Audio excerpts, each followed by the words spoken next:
నమస్తే TV triple 9 news ఇక వార్తల్లోని వివరాలు చూద్దాం. September 2 Andhra Pradesh deputy CM Janasena party అధ్యక్షులు పవన్ కళ్యాణ్ పుట్టినరోజు సందర్భంగా విశాఖ నగరంలో అన్ని నియోజకవర్గంలో పెద్ద ఎత్తున మొక్కలు నాటే కార్యక్రమం బీచ్ క్లీనింగ్ సెప్టెంబర్ 1న విశాఖ నగర జనసేన పార్టీ ఆఫీసులో మెగా రక్తదాన శిబిరం ఏర్పాటు చేశామని జనసేన పార్టీ విశాఖ నగర అధ్యక్షులు వంశీకృష్ణ శ్రీనివాస్ మీడియా సమావేశంలో తెలిపారు. గత వైసీపీ ప్రభుత్వం ప్రజలకు అన్యాయం చేసిందని తెలిపారు. అధ్యక్షులు పవన్ కళ్యాణ్ గారి యొక్క బర్త్డే సందర్భంగా విశాఖపట్నం సిటీకి సంబంధించి 98 వార్డులో కూడా బర్త్డే సెలబ్రేషన్స్ చేస్తా ఉన్నాం. బర్త్డే సెలబ్రేషన్ అన్నకంటే కూడా బడుగు బలహీన వర్గాల కోసం ఆయన పుట్టిన రోజు సందర్భంగా సేవా కార్యక్రమాలు, బ్లడ్ డొనేషన్ క్యాంపులు, బీచ్ క్లీనింగ్లు ఇవన్నీ కూడా చేస్తా ఉన్నాం. ముఖ్యంగా 30వ తారీఖున విశాఖపట్నం సిటీ అంతా కూడా ప్లాంటేషన్ చేస్తాం. ముఖ్యంగా సౌత్ నియోజకవర్గంలో సుమారు 5,000 మొక్కల్ని నాటుతున్నాం.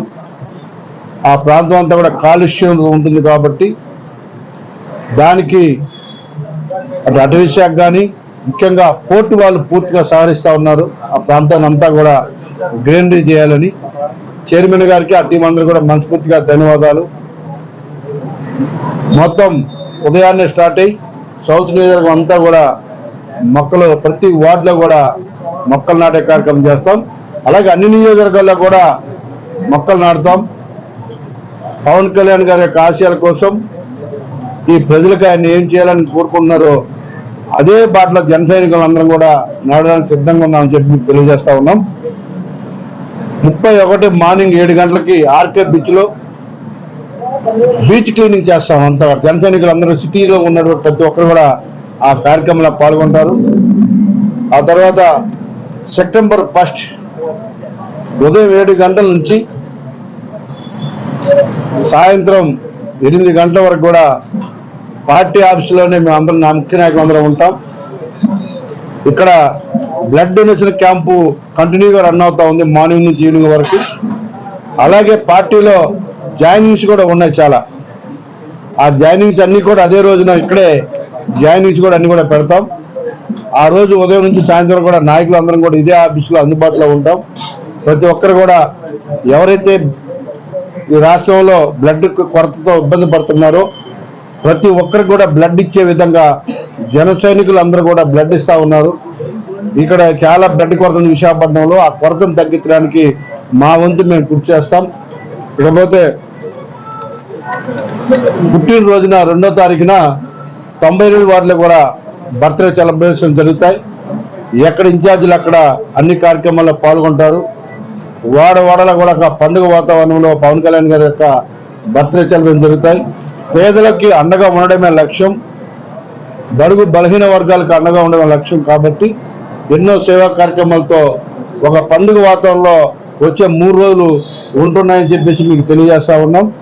రానున్న రోజుల్లో పవన్ కళ్యాణ్ గారి ఆశయాలు, పవన్ కళ్యాణ్ గారి యొక్క ఏదైతే కోరుకుంటున్నారో ఈ రాష్ట్ర ప్రజలకి సేవ చేయాలని ఎన్నో విధాలుగా ఆయన మనసులో ఉన్న కోరికలన్నింటినీ కూడా ఇవాళ ఉప ముఖ్యమంత్రిగా ఆయన చేస్తుంటే మా వంతు కూడా మేము సహకరిస్తాం.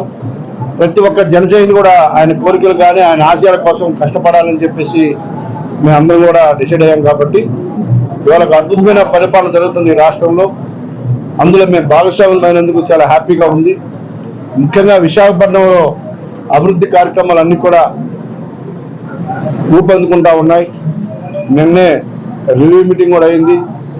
రానున్న రోజుల్లో విశాఖపట్నానికి సంబంధించి ఫ్లైఓవర్స్ కానీ రోడ్స్ కానీ అలాగే ఇంటర్నేషనల్ ఎయిర్పోర్ట్ కానీ ప్రత్యేకంగా సంబంధించి ఇప్పుడు ఎలా ఉందనే విషయాన్ని కూడా ప్రజలు గమనిస్తూ ఉన్నారు.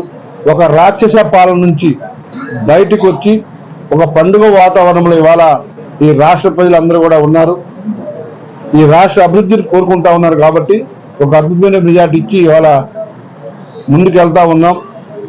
వాళ్ళు కోరుకున్న దానికంటే కూడా ఎక్కువగా అభివృద్ధి కార్యక్రమాలు చేయడానికి మేము ప్రయత్నం చేస్తామని చెప్పేసి మీ ద్వారా తెలియజేసుకుంటూ రానున్న 4 రోజులు ప్రతి ఒక్క జన సైనికులు కూడా సేవా కార్యక్రమాల ద్వారా ప్రజల్లో ఉండాలని, పవన్ కళ్యాణ్ గారి యొక్క ఆశయాల కోసం నిత్యం కష్టపడాలని ప్రతి ఒక్కరిని కూడా కోరుకుంటూ, ఇకపోతే చాలా మంది మీరు అడగక ముందే చెప్తా, బీసీ గారి మీద చర్యలు తీసుకుంటున్నారా తీయకుండా అని చాలా మంది అడుగుతా ఉన్నారు. ఖచ్చితంగా ఏ విశ్వవిద్యాలయాన్ని అయితే ఆయన సర్వనాశనం చేశారో, వ్యవస్థలన్నీ కూడా వైఎస్ఆర్ కాంగ్రెస్ పార్టీ వ్యవస్థలుగా తయారు చేశాడు. ఎంతో మంది ప్రొఫెసర్స్ని ఇబ్బంది పెట్టాడు, ఎంతో మంది నాన్ టీచింగ్ స్టాఫ్ని ఇబ్బంది పెట్టాడు. ఆ దుర్మార్గుని మాత్రం వదిలేది లేదు. ఆయన మీద ఎంక్వైరీస్ పడ్డాయి.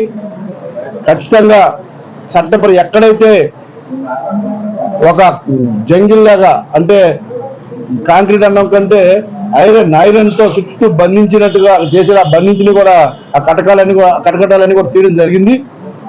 అక్కడి నుంచి ఆయన్ని అరెస్ట్ చేసి ఆయన చేసిన తప్పిదాలన్నింటినీ ప్రజల్లోకి తీసుకెళ్లి ఎక్కడైతే ఆ కంచేసిన దగ్గర నుంచే అరెస్ట్ చేసేసి తీసుకెళ్లాలని చెప్పేసి అక్కడ ఉన్నటువంటి యూనివర్సిటీలో ఉన్నటువంటి అధ్యాపకుల కోరిక కానీ, అక్కడ చదువుకున్న స్టూడెంట్స్ కానీ అందరి కోరిక ఆయన అక్కడనే అరెస్ట్ చేయాలని.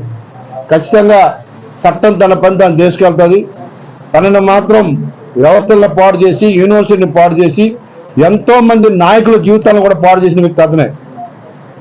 ఇవాళ ఒక 20-30 మంది తన బారిన పడ్డ నాయకులు కూడా ఉన్నారు. అలాంటి దుర్మార్గుడిని ఊరికే వదలకూడదు అని చెప్పేసి ప్రజలందరూ కోరుకుంటున్నారు. నాకు వచ్చిన ప్రతి ఒక్కరు కూడా అదే చెప్తా ఉన్నారు. ఆ దుర్మార్గుని వదిలితే రాజకీయ నాయకులనే కాదు, ప్రొఫెసర్స్నే కాదు, ఇంకా నాన్ టీచింగ్ స్టాఫ్నే కాదు, అందరినీ కూడా తీవ్ర ఇబ్బందికి గురి చేశాడు. కాబట్టి అతన్ని మాత్రం వదలొద్దని చెప్పేసి పదే అందరూ కోరుకుంటున్నారు. కాబట్టి ఖచ్చితంగా ఆ దుర్మార్గుడికి శిక్ష పడాలి. అలాంటి మోనార్కులు, అలాంటి గ్రూప్ రాజకీయాలు చేస్తూ విశ్వవిద్యాలయాన్ని సర్వనాశనం చేసినటువంటి వ్యక్తిని మాత్రం వదలొద్దని చెప్పి అందరూ కోరుకుంటున్నారు. కాబట్టి ఖచ్చితంగా ఆ దుర్మార్గుడికి శిక్ష పడుతుందని చెప్పేసి మీ ద్వారా తెలియజేస్తా ఉన్నాం. ఇకపోతే చాలా మంది కోరిక. వార్తలు ఇంతటితో సమాప్తం. మళ్ళీ తిరిగి ప్రసారం అయ్యే టీవీ 9 న్యూస్లో కలుద్దాం. అంతవరకు సెలవు.